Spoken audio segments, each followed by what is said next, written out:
안녕하세요. 첫 번째 남자 다음에 나올 이야기를 전해드릴게요. 노력 많이 했으니 구독 먼저 눌러주시면 감사하겠습니다. 어두운 방 안에서 서리는 숨을 죽이고 있었습니다. 손에 쥔 손목시계에서는 치직거리는 소음과 함께 익숙한 목소리가 흘러나왔습니다. 비서실장 강혁과 엄마 채화영의 대화였습니다. 서린의 심장이 금방이라도 터질 듯이 빠르게 뛰기 시작했습니다. 녹음된 채화영의 목소리는 평소보다 훨씬 차갑고 비정했습니다. 쌍둥이 중에서 오장미를 훔쳐왔으면 서린이는 지금쯤 정숙희랑 구차하게 살고 있었을 거야. 채화영의 말에 강혁이 낮게 대답했습니다. 대표님이 서린이를 데려왔기에 지금처럼 공주처럼 살 수 있는 겁니다. 서린은 자신의 귀를 의심하며 시계를 쥔 손에 힘을 주었습니다. 그래. 내가 서린이를 데려온 걸 억만금으로도 못 갚을 고마운 일로 알아야지. 집 팔자를 누가 고쳐줬는데? 채화영의 비웃음 섞인 웃음소리가 방 안을 가득 채웠습니다. 서린은 온몸에 소름이 돋아 자리에 주저앉았습니다. 자신이 유괴된 아이였다는 사실이 날카로운 칼날처럼 가슴을 후벼 팠습니다. 지금껏 엄마라고 믿었던 여자가 사실은 자신의 인생을 송두리째 훔친 범인이었습니다. 서린의 눈에서 뜨거운 눈물이 뺨을 타고 흘러내렸습니다. 하지만 슬픔보다 더 큰 것은 배신감과 공포였습니다. 정숙희가 그날 절벽에서 떨어지지만 않았어도 일이 이렇게 꼬이지 않았을 텐데. 시계 너머로 들리는 채화영의 목소리는 여전히 태연했습니다. 복길이가 눈치를 챈 것 같으니 확실하게 입을 막아야 해. 강혁의 목소리가 들리자 서리는 입술을 깨물며 신음소리를 참았습니다. 그 스패너는 산에 잘 묻어둔 거 맞지? 채화영의 물음에 강혁이 자신있게 대답했습니다. 걱정 마십시오. 절대 찾지 못할 곳에 숨겼습니다. 서리는 녹음을 중단하고 멍하니 허공을 바라보았습니다. 자신을 낳아준 친엄마 정숙희가 절벽에서 떨어진 이유도 채화영 때문이었습니다. 반푼이처럼 지능이 퇴행해버린 그 여자가 자신의 진짜 엄마라니 믿고 싶지 않았습니다. 하지만 거울 속에 비친 자신의 얼굴은 오장미와 소름 끼치도록 똑같았습니다. 서리는 거울 속에 자신을 보며 미친 듯이 웃다가 이내 울음을 터뜨렸습니다.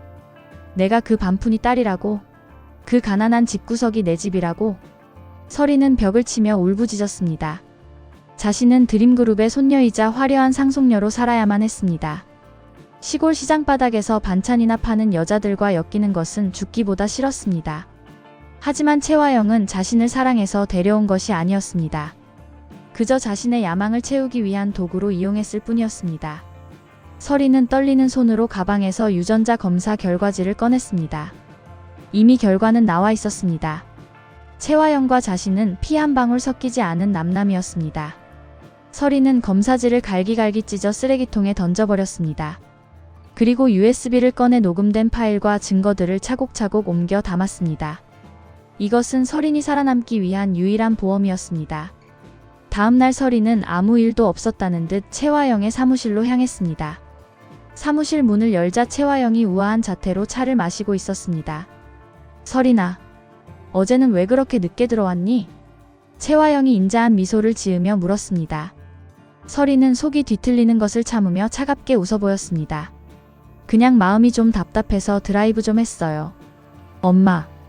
엄마라는 단어를 뱉는 순간 서린의 가슴이 서늘해졌습니다. 채화영은 서린의 미묘한 변화를 눈치채지 못한 듯 말을 이어갔습니다. 강준호 본부장이랑은 잘 되어가고 있니? 이제 곧 우리 식구가 될 사람이야. 서린은 채화영의 눈을 똑바로 응시하며 대답했습니다. 엄마는 정말로 내가 강 본부장이랑 결혼하길 바라는 거죠? 채화영은 고개를 끄덕이며 서린의 손을 다정하게 잡았습니다. 그럼 우리 서린이가 드림그룹을 온전히 가지려면 그 사람이 꼭 필요해. 채화영의 가식적인 다정함에 서린은 소름이 돋아 슬쩍 손을 뺐습니다. 엄마는 나를 위해서라면 뭐든지 할 수 있어요? 서린의 뼈있는 물음에 채화영의 눈동자가 잠시 흔들렸습니다. 갑자기 왜 그런 걸 묻니? 당연한 걸 말이야. 서린은 낮게 읊조리며 사무실을 빠져나왔습니다. 지켜볼게요. 엄마가 어디까지 갈 수 있는지. 복도에서 강혁과 마주친 서린은 그의 손목에 채워진 시계를 뚫어지게 쳐다봤습니다. 강혁은 서린의 시선이 부담스러운 듯 소매를 내려 시계를 가렸습니다. 실장님, 시계가 참 잘 어울리네요. 내가 선물한 거라 그런가 봐요. 서린의 말에 강혁은 어색하게 고개를 숙였습니다. 감사합니다. 마 실장님, 소중하게 잘 쓰고 있습니다. 서리는 강혁의 어깨를 툭툭 치며 귓속말로 속삭였습니다. 그 시계가 실장님의 목숨을 지켜줄지도 몰라요. 잃어버리지 마세요. 강혁의 얼굴이 순식간에 굳어졌지만 서리는 여유롭게 자리를 떠났습니다. 서리는 차를 몰고 이 실장의 내비게이션에서 확인했던 태안의 한 산으로 향했습니다. 스패너를 묻었다는 그 장소를 찾아내야 했습니다. 산길을 오르며 서린의 구두굽이 흙 속에 파묻혔습니다. 화려한 옷차림은 어느새 흙먼지로 뒤덮였지만 서린은 멈추지 않았습니다.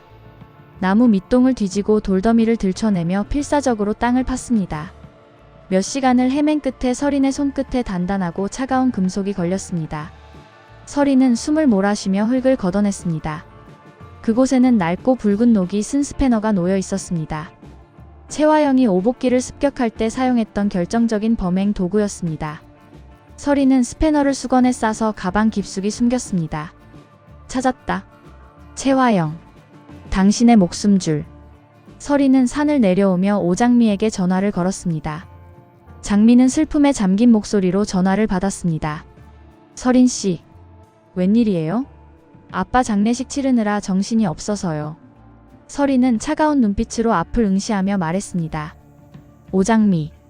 너희 아빠 사고. 그거 단순한 교통사고 아니야.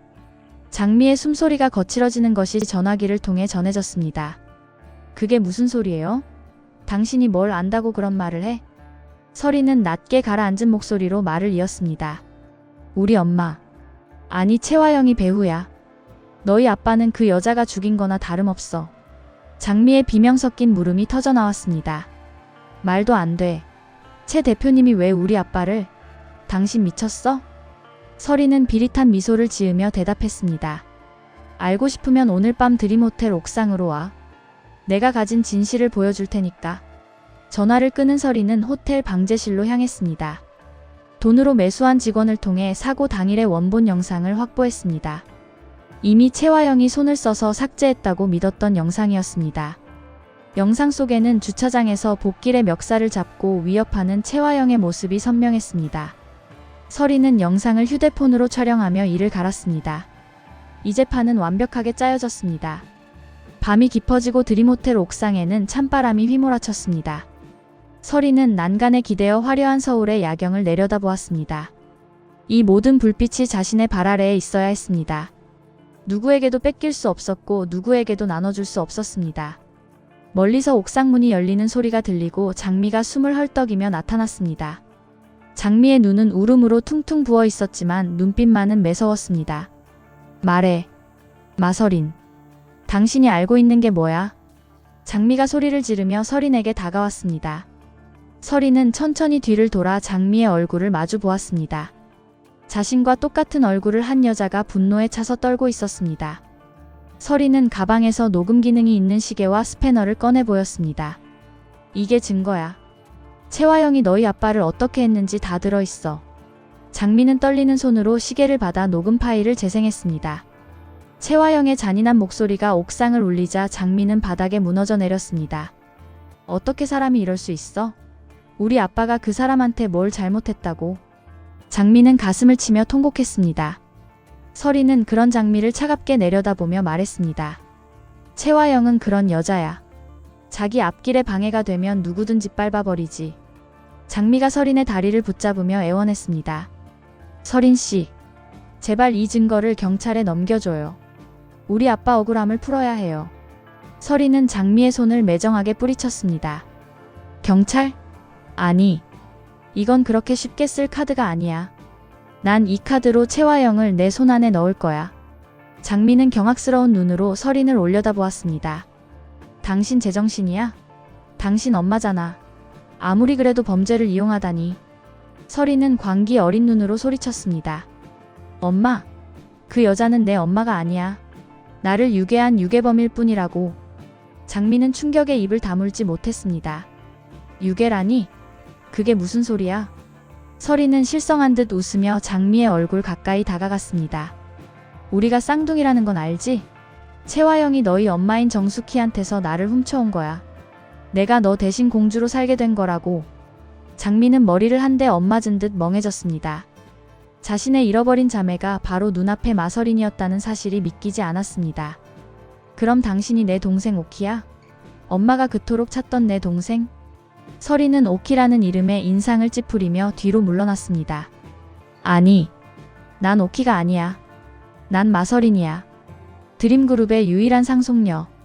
서린의 외침이 텅 빈 옥상에 허망하게 메아리쳤습니다. 장미는 비틀거리며 일어나 서린의 손을 잡으려 했습니다. 서린아, 이제라도 집에 가자. 우리 엄마가 기다리고 있어. 같이 가서 진실을 밝히자. 서린은 장미의 손을 거칠게 쳐내며 뒷걸음질 쳤습니다. 가난뱅이 집구석에는 안 가. 난 여기서 왕처럼 살 거야. 채화영을 무너뜨리고 내가 그 자리에 앉을 거라고. 서린은 스패너를 가방에 챙겨 넣고 옥상 문을 향해 걸어갔습니다. 내 계획 방해하지 마. 만약 네가 입이라도 번긋하면 너희 엄마랑 양오빠까지 무사하지 못할 줄 알아. 서린의 협박에 장미는 그 자리에 굳어버렸습니다. 자매라고 믿었던 사람에게서 뿜어져 나오는 도끼에 숨이 막혔습니다. 서린은 옥상을 빠져나와 채화영의 집으로 향했습니다. 거실에는 채화영이 우아하게 와인을 마시며 서린을 기다리고 있었습니다. 서린아, 밤 공기가 차가운데 어디 갔다 오니? 채화영의 물음에 서린은 말없이 가방에서 스패너를 꺼내 테이블 위에 올렸습니다. 채화영의 얼굴에서 핏기가 가시며 와인잔을 떨어뜨렸습니다. 잔이 깨지는 날카로운 소리가 거실의 정적을 깨뜨렸습니다. 네가 이걸 어떻게? 채화영의 목소리가 떨리기 시작했습니다. 서린은 채화영의 맞은편 소파에 깊숙이 몸을 묻으며 다리를 꼬았습니다. 엄마가 산에 예쁘게 심어놓은 거 내가 다시 캐왔어요. 꽃이 피길 기다리기엔 너무 아까워서요. 채화영은 공포에 질린 눈으로 스패너와 서린을 번갈아 보았습니다. 원하는 게 뭐니? 돈이니? 아니면 지분이니? 서린은 여유롭게 미소를 지으며 채화영을 향해 몸을 기울였습니다. 돈? 지분? 그런 건 당연히 내 거죠. 내가 원하는 건 엄마의 완벽한 몰락이에요. 채화영은 이를 악물며 서린을 쏘아보았습니다. 키워준 은혜도 모르는 배은망덕한 것. 네가 감히 나를 협박해? 서린은 녹음된 시계를 꺼내 재생 버튼을 눌렀습니다. 자신을 유괴했다는 채화영의 고백이 거실을 가득 채우자 채화영은 자리에 주저앉았습니다. 엄마, 이제부터 내 말 잘 들어요. 내가 시키는 대로 하지 않으면 이 모든 건 바로 경찰서로 갈 테니까. 서린은 차가운 눈빛으로 채화영을 압도했습니다. 채화영은 부들부들 떨며 서린을 노려봤지만 아무 말도 할 수 없었습니다. 두 여자의 시선이 허공에서 날카롭게 부딪혔습니다. 다음날 아침 드림그룹 본사에는 묘한 긴장감이 감돌았습니다. 채화영은 수척해진 얼굴로 출근했고 서린은 평소보다 더욱 화려한 모습으로 나타났습니다. 직원들은 두 사람 사이에 흐르는 이상한 기류의 눈치를 보기 바빴습니다. 서린은 채화영의 집무실로 들어가 문을 잠갔습니다. 첫 번째로 할 일은 강준호 본부장과의 파격적인 약혼 발표예요. 오늘 중으로 기사 내보내세요. 채화영은 떨리는 손으로 전화기를 들었습니다. 한편 장미는 백호와 함께 복길의 유품을 정리하고 있었습니다. 장미는 서린이 했던 말들을 떠올리며 깊은 고뇌에 빠졌습니다. 백호 오빠, 나 어떻게 해야 할까요? 서린이가 내 동생인데 그 애가 너무 무서워요. 백호는 장미의 어깨를 감싸 안으며 위로했습니다.